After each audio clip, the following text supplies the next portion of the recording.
Mateus 19, o verso 21 e 22. Disse-lhes Jesus: se queres ser perfeito, vai, vende os teus bens, dá aos pobres e terá um tesouro no céu. Depois vem e segue-me. Tendo, porém, o jovem ouvido esta palavra, retirou-se triste por ser dono de muitas propriedades. Agora você vai dar um jump lá para João, um pulo lá em João, capítulo 12. Aliás, capítulo 11.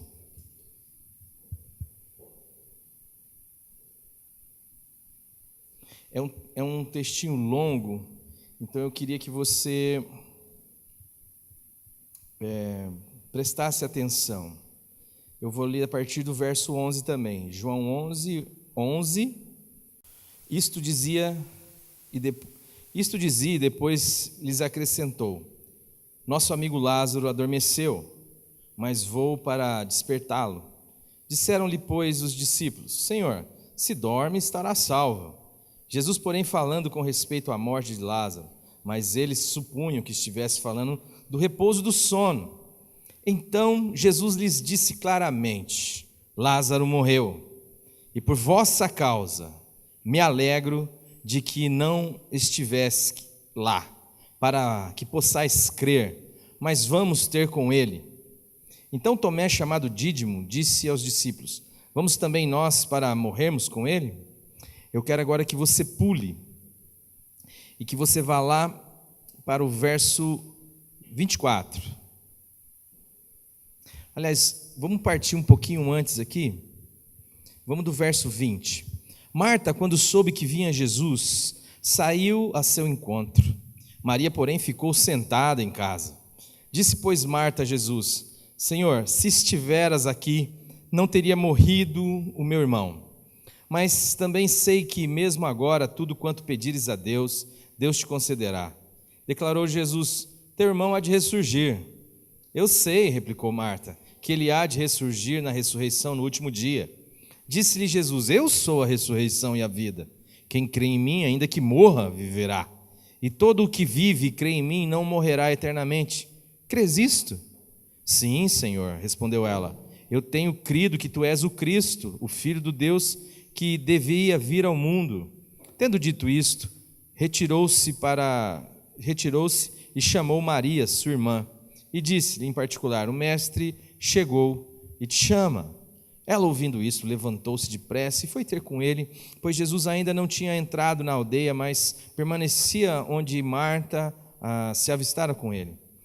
Os judeus que estavam com Maria em casa a consolavam. Vendo-a levantar-se depressa e sair, seguiram-na, supondo que ela ia ao túmulo chorar. Eu quero pular agora para o verso 38. Jesus, agitando-se novamente em si mesmo, encaminhou-se para o túmulo. Era este uma gruta cuja entrada tinha posto uma pedra. Então ordenou Jesus: tirai a pedra. Disse Marta, irmã do morto: Senhor, já cheira mal, porque já é de 4 dias. Respondeu-lhe Jesus: não te disse que, se creres, verás a glória de Deus?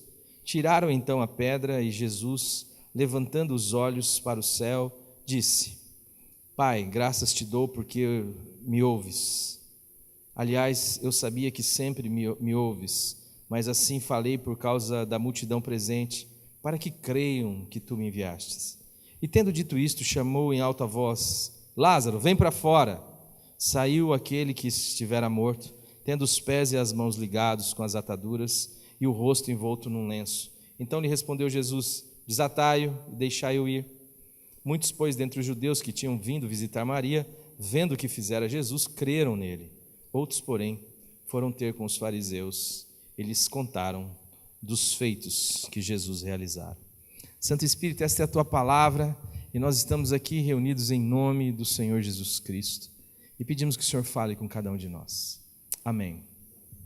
Bom, na semana passada a gente falou um pouquinho da experiência do jovem rico, né? E eu queria continuar a partir desta última fala dele, desta fala que ele traz, desta decepção que ele tem com Jesus, né? A gente falou um pouco disso na quarta-feira na minha casa também. A gente, em algum momento, precisa, de fato, ser contrariado pelo bem. Isso é um problema para nós, quando o bem nos contraria. É interessante porque existem duas situações para que a gente possa avaliar, de fato, aquilo que é bem e aquilo que a gente chama de mal.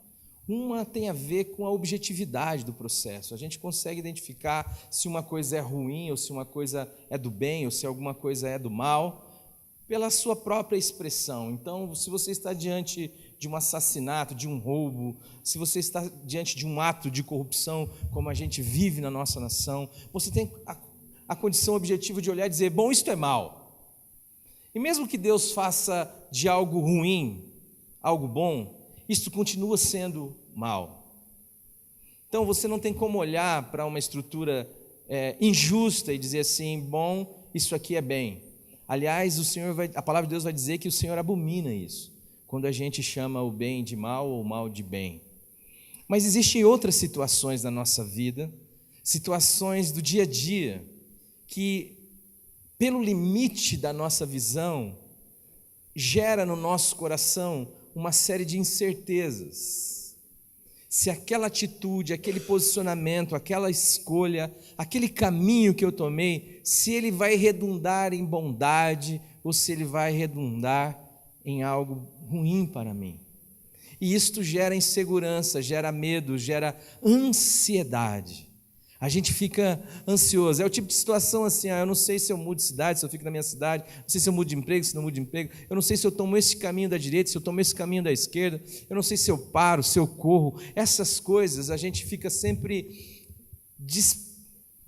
privado da objetividade delas, e isto gera uma série de situações dentro da nossa alma, que gera uma série de incertezas, de angústia, e de fato nós não sabemos muito o que fazer, e nós ficamos sempre apreensivos sobre se aquilo que estamos fazendo tem alguma relação com o que é bom, ou se aquilo que estamos fazendo tem uma relação com o que é ruim. E o primeiro problema nosso é que a gente tem um critério de bondade. Este jovem que a gente falou aqui, ele tinha um critério do que era bom. Tanto é que quando ele olha para Jesus, ele avalia Jesus como alguém bom. Ele diz assim, bom mestre, o que farei eu para herdar a vida? Mas Jesus já começa a pôr em xeque esta capacidade. Jesus começa dizendo assim, por que você está me chamando de bom? Qual que é o seu critério de bondade? Não há ninguém bom. Como aí? Não há ninguém bom. Quando o critério é Deus. Ele diz, só há um bom, que é Deus. E Ele quer saber algo de bom para fazer, para poder ter acesso à vida. Nós falamos sobre esta realidade que é invisível, intangível. É o vento que sopra onde quer que você ouve a sua voz. Você sente ele acariciando a sua barba, o seu rosto, o seu cabelo, a sua pele, mas você não sabe. Você não tem a mínima noção de onde ele está vindo e nem para onde ele vai. A vida é isto. A vida é isto. É aquilo que você pode simplesmente viver, mas você não pode discernir. A vida que Deus tem para nós. E muitas vezes a gente toma muitas atitudes, muitas escolhas da nossa caminhada são feitas pensando que nelas a gente encontrará a vida, pela maneira adequada, pela parceria com aquilo que nós avaliamos como bom, que aquilo vai ser legal para mim, que aquilo vai ser bacana para mim, mas você está diante de um jovem que está o tempo inteiro fazendo o que é bom, mas com a mesma pergunta dentro do seu íntimo, sabe? O que me falta? Ele vai dizer, o que me falta? E a resposta E a sugestão que Jesus então apresenta àquele moço é uma sugestão que vai no sentido contrário ao que ele esperava como bom, como bondade. Ele diz assim: vai, vende tudo que você tem, dá aos pobres, então você vai ter um tesouro no céu, vem seguir, vem andar comigo. Mas essa não era a palavra que ele gostaria de ouvir. É nesse momento que o bem lhe contraria. É nesse momento que o bem para ele não parece tão bem assim. Quando o bem absoluto, supremo, envia a sua palavra, a sua voz, a sua direção, e aquilo contraria todas as minhas expectativas. Não, mas eu não imaginava que seria assim. Eu não imaginava que eu teria que tomar esse caminho. Eu não imaginava que vender tudo aquilo que eu controlo, que abrir mão de tudo aquilo que eu possuo, de me tornar de fato alguém sem a condição de controle sobre absolutamente nada, fosse algo bom. Porque bom para mim é a minha capacidade de controlar circunstâncias, situações, pessoas, mercado. Isso é o que eu chamo de bom. Bom para mim é a minha condição de reinar sobre as coisas de tal forma que eu possa dizer quando elas devem acontecer e quando elas não devem acontecer, ou de que maneira elas devem acontecer. De que maneira o meu marido deve me tratar, de que maneira o meu filho deve me tratar, quantas horas ele tem que dormir, quantas horas ele tem que trabalhar, quantas horas ele tem que estudar, e de que maneira eu quero que o dólar se estabilize. Eu vou então pensando que isso é uma possibilidade para mim, mas aí chega Jesus e diz para nós assim: não, querido, você está possuindo muita coisa, você está controlando muita coisa, você precisa abrir mão de tudo isso. Quando ele ensina lá em Mateus, ele diz assim: bem-aventurados os mansos, porque eles herdarão a terra. E a palavra manso está diretamente ligado com posse. Sabe por que o passarinho vai lá no seu quintal, come lá, sei lá, faz alguma coisa, e você não liga? Porque você sabe que ele não tem direito. Se ele pudesse fazer um ninho lá na sua casa e ter uma escritura, você ia dar paulada nele, você ia pôr ele para fora. Por quê? Porque aquilo é seu. Ninguém pode chegar perto do meu reino, do meu lugar, da onde eu governo, daquilo que é meu. Eu que tenho que ter controle disso. Então, abrir mão. Eu estava conversando com um amigo muito rico, e que a esposa dele é uma esposa assim, ela não liga muito dos troços que ela tem, está entendendo? É uma mulher que no dia que a faxineira falta, ela mesmo vai lá lavar os banheiros, ela dá um jump, ela faz aquilo numa alegria danada. E aí o cara vai dar um iPhone 18 para ela, sei lá, 19. E ela cata, e é um telefone. E às vezes ele se sentia incomodado. Eu falei: irmão, na verdade, cara, você que tem que aprender com a sua mulher. Porque na verdade ela tem as coisas, só que as coisas não têm ela. Na verdade, o que é mais importante, talvez seja a relação, as pessoas, né? Aquilo que a gente não valoriza. Então, algumas coisas vão acontecendo com esse moço, e o texto vai dizer que ele se afasta de Jesus entristecido. Quando a gente começa a caminhar em direção do nosso reino, da nossa vontade, a gente começa na mesma hora a se afastar do reino de Deus e da vontade de Deus. E nesse momento, a tristeza começa então a se instalar enquanto única realidade na nossa vida. A perturbação, o desassossego, é quando o bem nos contraria, é quando o bem nos vem com uma fala que a gente acha que ela não é boa para nós, que ela é uma fala ruim. O que seria uma fala boa? Eu falei, acho que quarta-feira, para mim, eu gostaria, eu falei num desabafo que eu fiz no WhatsApp. Para mim, Deus seria bacana. Sabe como Deus seria bacana para mim? se Ele colocasse assim na minha despensa, tudo, a minha lista inteira, tudo que eu quero dele, assim, e deixasse lá, de tal forma que quando eu quisesse qualquer coisa, eu só ia lá e retirava aquilo, administrar aquilo. Eu não quero depender de Deus, eu não quero a incerteza, eu não quero a falta de controle, eu não quero o não posso. Para mim bom é poder, para mim bom é ter, para mim bom é comandar, para mim bom é estar no controle. Quando Deus chega para mim e diz assim: abra mão, renda a sua vida, deixa chegar a você o meu reino, para que a minha vontade seja feita na sua vida, do mesmo jeito que ela é expressa e feita no céu, eu começo a entrar em crise, eu começo a sofrer a cruz, não como um dogma, mas como algo que entra na minha alma, como uma palavra poderosa, que vai dividindo juntas e medulas, que vai trazendo discernimento do Espírito, lançando luz na minha vida, sobre o quanto eu quero ser Deus, e o quanto eu sofro por não ser.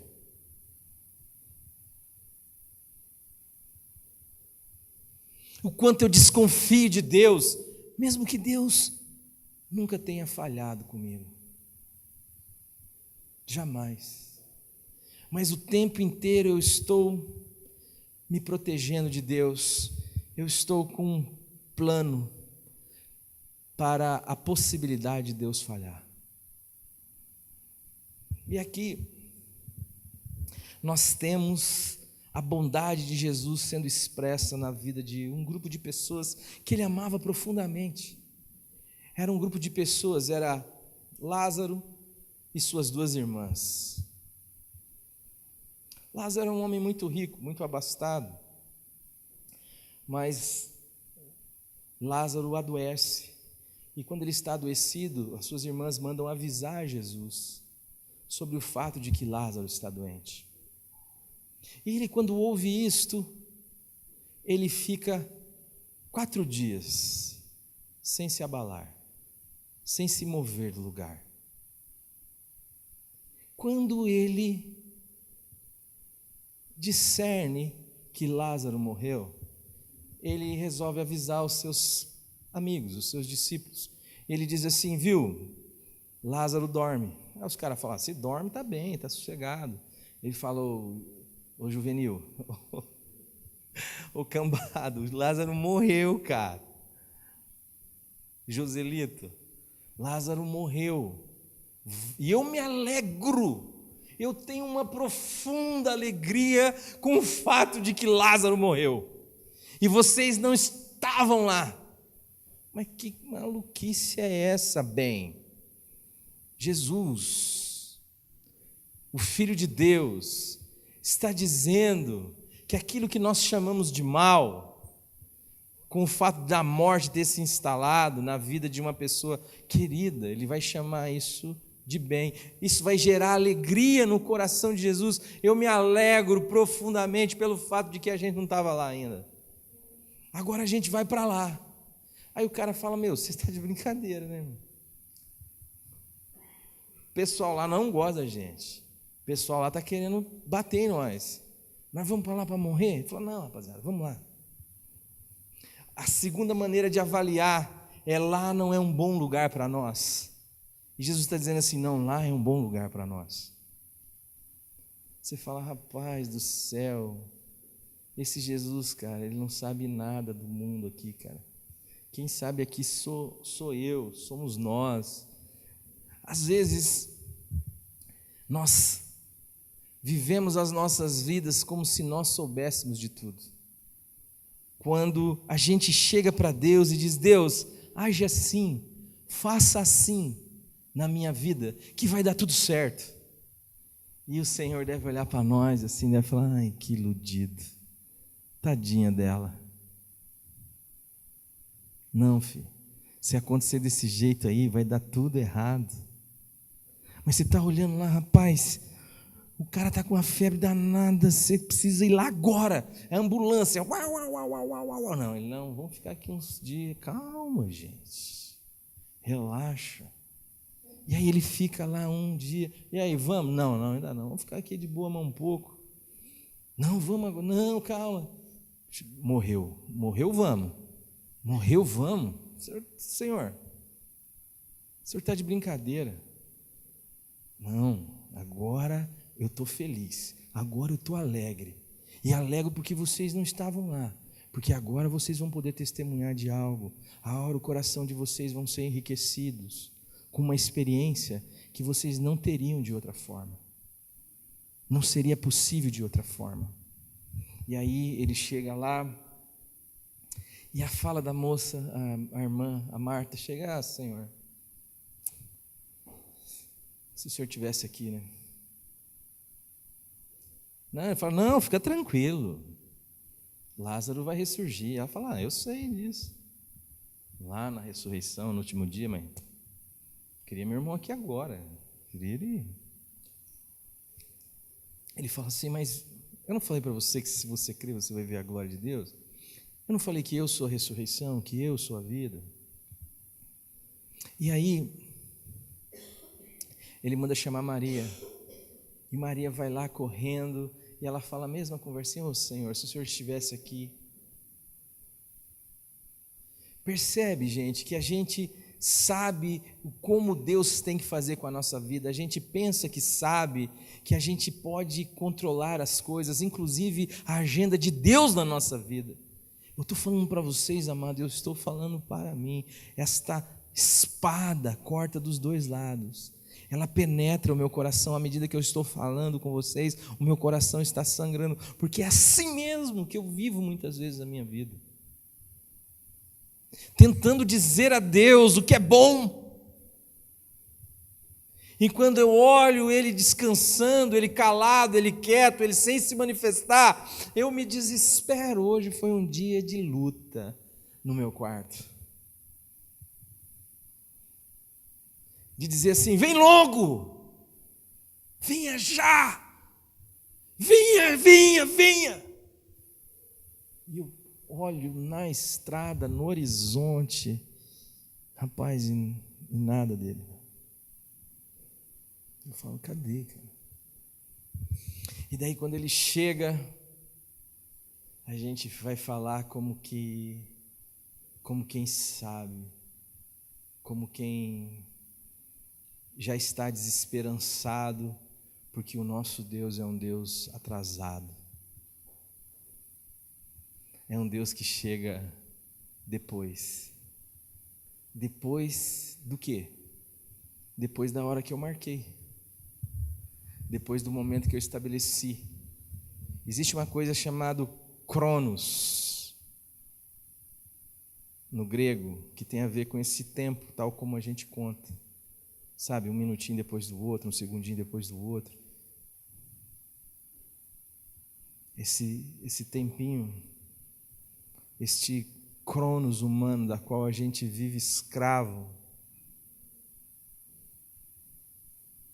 E existe uma outra palavra, Kairos, que é este tempo de Deus,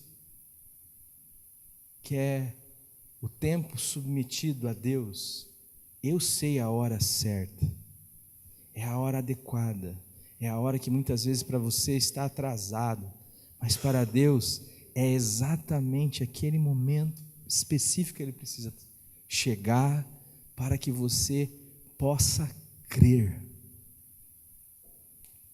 em Deus, como experiência, não como ouvir falar, não aquela fé de escola bíblica dominical, mas aquela fé de experimentar o dia a dia e de viver a realidade de um Deus que é soberano, como nós cantamos aqui, que é amoroso, como nós cantamos aqui, e que se interessa pela gente, e que é de fato o único bem possível, absoluto, para mim e para a sua vida. É Ele quem sabe o momento adequado para que você possa experimentar a glória de Deus. A gente surta com glória. Em Mateus 17, no Monte da Transfiguração, a palavra de Deus vai dizendo que o Senhor escolhe 3 caboclos, Pedro, Tiago e João. E eles vão lá e chega lá, meu irmão, o negócio fumega. Porque de repente aparece Moisés e Elias, figuras fora do tempo, figuras do Antigo Testamento, figuras do passado. A principal figura da lei e a principal figura do profetismo. E aí Pedro olha e fala: rapaz, tá bom demais aqui, tá bacana aqui, vamos fazer o seguinte, vamos fazer uma rave aqui, vamos fazer umas tendas, uns negócios, e vamos ficar por aqui mesmo, porque tá legal demais. Mas de repente o pai fala: eu vou chegar nessa festa aí, eu vou entrar nessa festa. Quando o pai chega, a nuvem, a glória, a Shekinah de Deus, ela invade aquela situação, os caras já tremem, já caem com a boca no pó, já fica tremendo de medo. E aí o próprio Pai, a Trindade Santa se reúne, o Pai, o Filho, o Espírito, Moisés, Elias, e tem 3 caboclos vendo tudo isso, experienciando tudo isso. Até que Jesus vai lá e levanta eles. Não, levanta, rapaziada, vem cá, vem cá. O texto vai dizer que ele tocando e fala: não tem mais. E eles, quando viram somente a Jesus, o pessoal já tinha ido embora da festa. Aí o Senhor fala para eles assim: rapaziada, é o seguinte, nós vamos descer lá agora. E quando a gente descer lá, vocês não podem contar nada para a galera o que aconteceu aqui, tudo combinado? Irmão, já imaginou esse negócio? Não, na boa. Não, vai, Robertão. Você já imaginou esse negócio? O cara, ele fala: meu, não posso falar, meu. Mas na andada, eu imagino que na andada ele já chegava diferente, já chegava assim, olhando para os 9 que ficaram lá. Olha os inocentes, não sabe de nada. Olha os iludidos aí. E os caras ficaram a noite inteira fazendo o quê? Os 9. Dou um chiclete que eu masquei, acabei de enfiar no bolso aqui. Mas tem um saborzinho ainda aqui, ó. Se alguém acertar, eu dou. O que eles ficaram fazendo? É isso mesmo, tentando expulsar um demônio que eles não conseguiram. Parabéns. O que eu estou dizendo? Eles ficaram a noite inteira tentando expulsar um capeta. Os outros 3 ficaram a noite inteira com Moisés, Elias, Jesus, o Espírito e o Pai. Mas é um bando de fracassado mesmo. Pedro deve ter chegado assim: mas são um bando de fracassados. Se eu tivesse aqui, esse capetinho ia avisar.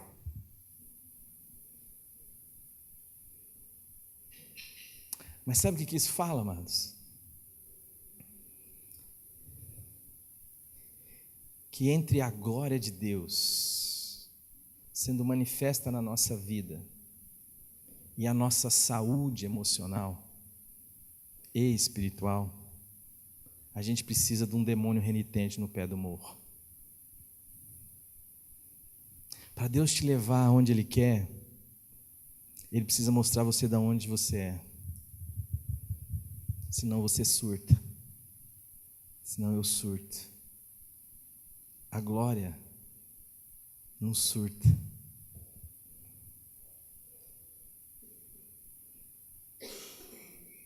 A Bíblia vai dizer que nós somos pó. Deus sabe disso. Quem não sabe é a gente.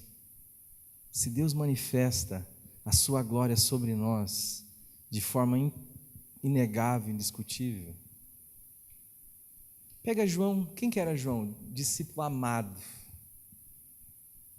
Vai lá pedir uma posada para Jesus em Samaria. O que o pessoal de Samaria fala? Não, aqui ele não posa não. Ele volta para Jesus, ele e Tiago, volta para Jesus. Senhor, seguinte, a rapaziada lá negou a posada. O que o Senhor quer que a gente faça? Quer que a gente mande vir fogo do céu para consumir os samaritanos? Pensa num caboclo surtado. É João, o apóstolo João. Ele acha que ele é o, sei lá, o Haryuker, sei lá como é que chama os caras. O cara, ele acha que ele tem a manha de descer fogo do céu. Aí Jesus deve olhar, Jesus olha para o juvenil. Você não sabe de que espírito você é, não? Como assim, Senhor? Do poder, eu sou do poder, Senhor. O Filho do homem não veio para destruir o homem, ele veio para salvar. Você está no espírito errado, cara. Você está surtado. Você está andando comigo, você está achando que você é eu já. A glória no surto. E o Senhor chega e Ele fala assim: vamos lá, onde é que vocês enterraram o menino, o moço? Não adianta, Senhor, ele já está lá faz 4 dias, já está fedendo, não adianta. Gente, vê se não é assim com a gente. Se não for na hora que a gente acha que tem que ser, se não for do jeito que a gente acha que deve ser, a gente se desespera, perde a esperança, não tem mais jeito, acabou, the end, it's over, acabou. Na minha e na sua vida é assim o tempo inteiro. E Deus precisa ter a misericórdia. E Deus, Jesus, ele diz assim: ó Pai, eu estou falando meio alto com o Senhor aqui, mas o Senhor deve estar estranhando aí que eu estou falando alto com o Senhor. Mas é para a rapaziada ouvir que eu estou falando com o Senhor. Eu estou falando que o Senhor me ouve. O povo vai escutar, porque eu sei que o Senhor me ouve. Mas o povo aí, acho que não. Tendo dito essas coisas, diz o texto, ele chegou e falou o quê? Lázaro, vem para fora. Ele orou e disse assim: ó Deus Todo-Poderoso, Trino e Uno, bendito és. Ó Deus, eu rogo, eu lhe peço. Não, ele sabia quem era, ele sempre soube quem era. Ele só disse: vai, sai. A gente se desespera porque a gente não sabe quem é. A gente sabe por que Jesus pode simplesmente dizer: vem para fora?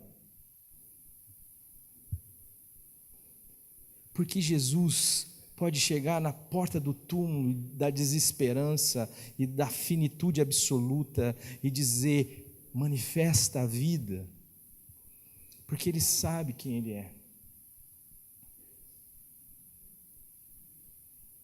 Ele não está refém da circunstância. Ele, quando Ele vê o túmulo fechado e fedido, isso para Ele não significa nada, porque Ele sabe quem Ele é. Ele sabe que o Pai sempre ouve Ele. Ele sabe quem é o Pai, Ele conhece o caráter do Pai. Nós nos desesperamos com as circunstâncias, nós não manifestamos uma fé limpa, simples, pura, porque de acordo com as circunstâncias do lado de fora, a gente vive um turbilhão do lado de dentro. Às vezes a nossa oração nada mais é do que o nosso desespero, e a gente espera que Deus avalize um troço desse. Deus tem que esperar 4, 5, 10 dias, o que for necessário, até você se desesperar de si mesmo e entender que na minha e na sua vida existe um Deus que olha para nós e que sabe que é e que pode e que quer fazer algo bom, verdadeiramente bom na minha e na sua vida.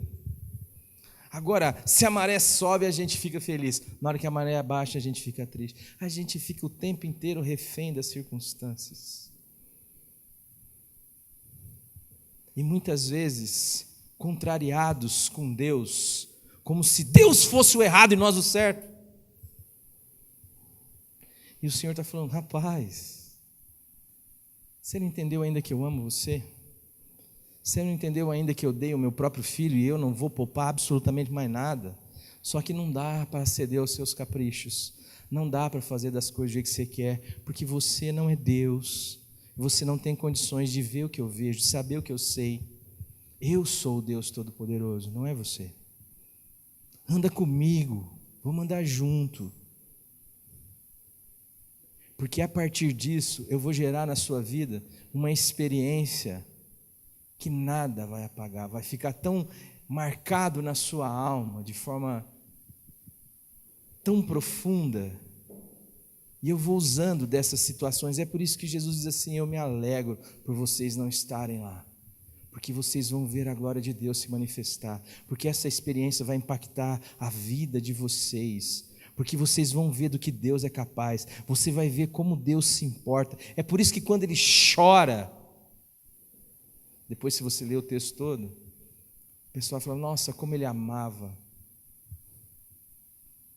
Esta é a razão de Deus chorar, essa é a razão de Deus andar na minha e na sua direção, o fato de que Deus nos ama, mas nós vivemos o tempo inteiro dando a este mundo aquilo que nós vemos, não a fé. A palavra de Deus vai dizer que a fé é a certeza das coisas que não se veem, é a convicção de fatos que se espera. Mas a gente vai dando as circunstâncias, a crise, ao emprego perdido, a traição do marido, da esposa, a gente vai dando a tudo fora de nós, este poder de dizer sobre nós. E Deus está dizendo assim: não, amados, eu quero gerar em você uma experiência tal, que você vai saber que onde há desesperança, onde a morte se instalou de forma absoluta, eu revogo com a vida. É eu que tenho poder, mas eu não uso o meu poder sem critério. Deus é aquele que tem todo o poder, mas é amor. Eu posso muitas coisas, comparativamente falando, ao meu filho, e eu poderia fazer muitas coisas que o meu filho quer, simplesmente por poder. Só que eu faria do meu filho um monstro, alguém sem nenhuma experiência de fato com a verdade e a realidade da vida. E eu penso que Deus muitas vezes está fazendo isso na minha e na sua vida.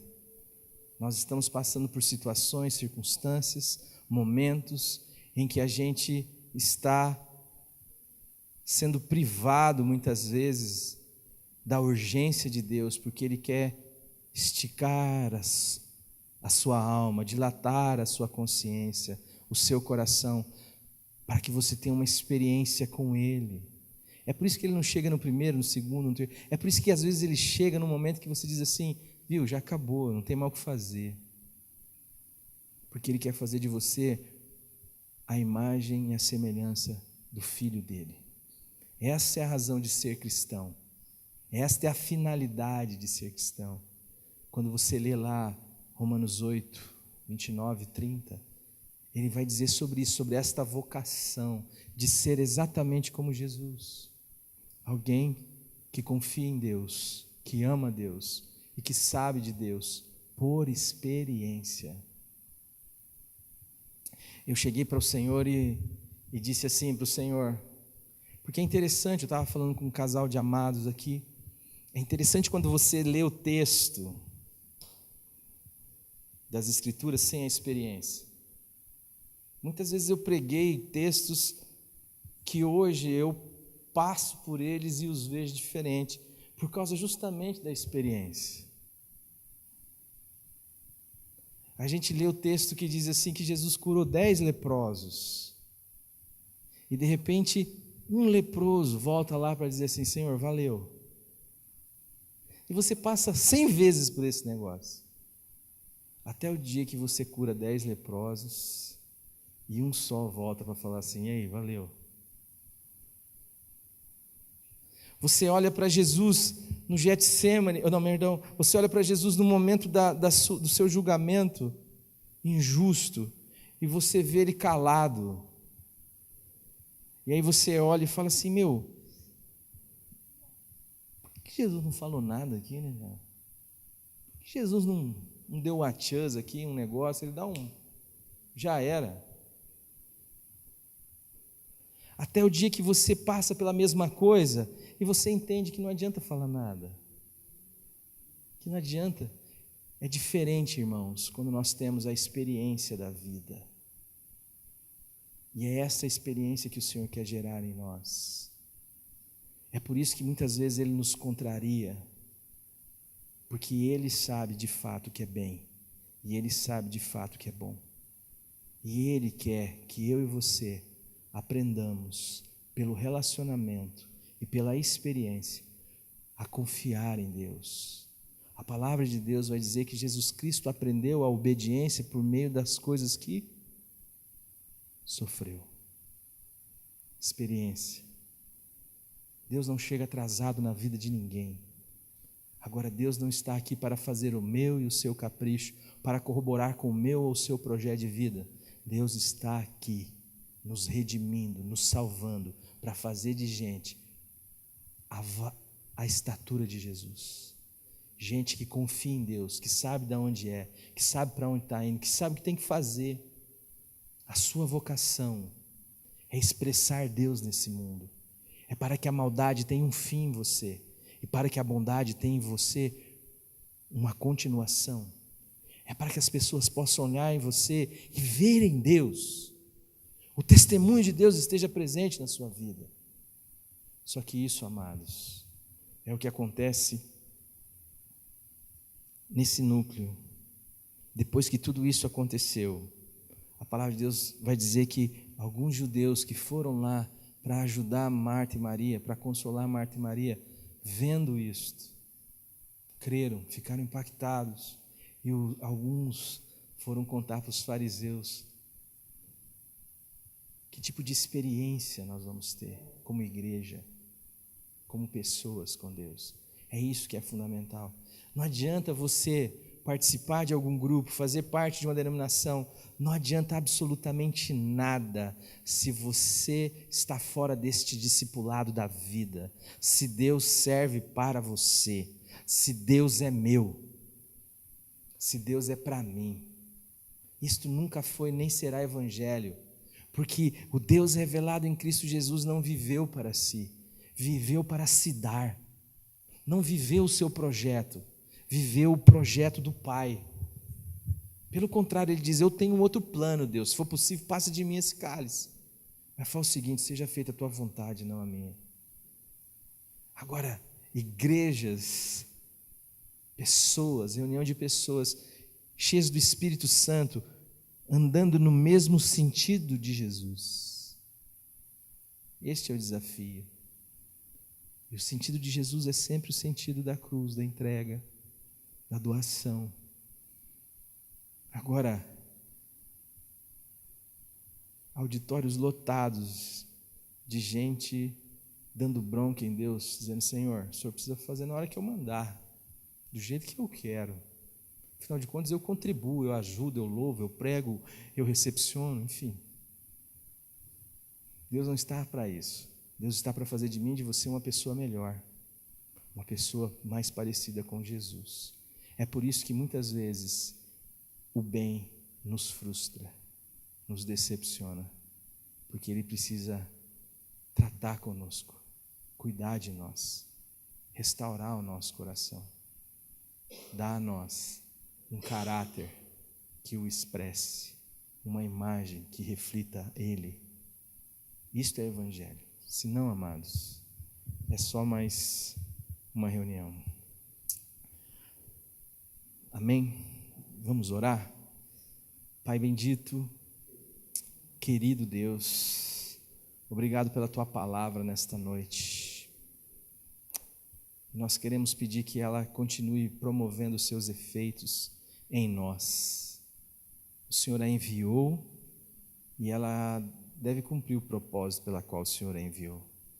Existe também, Senhor, um pessoal pela internet nos vendo e nós queremos clamar ao Senhor por estas vidas também.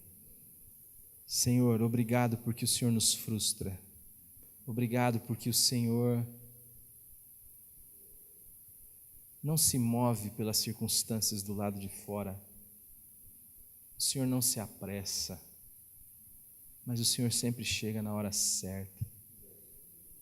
Dá-nos a graça de descansar, de saber, não de ouvir falar que o Senhor é a ressurreição e a vida, mas de ter esta experiência na nossa caminhada.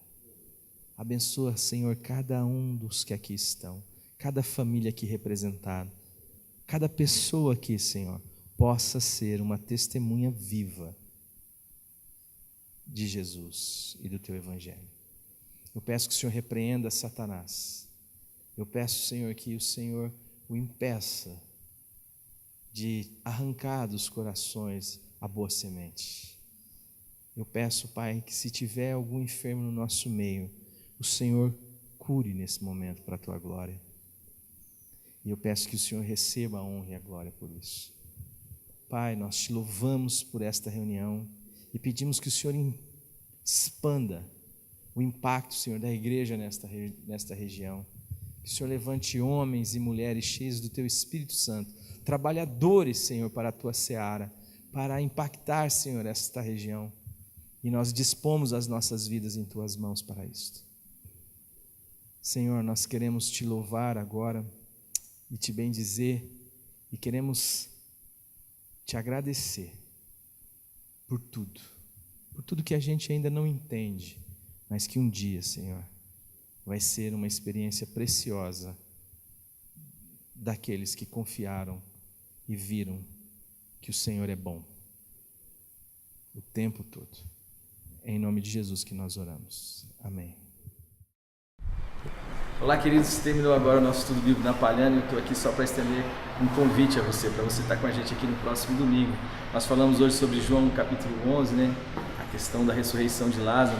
É interessante como bem às vezes nos frustra.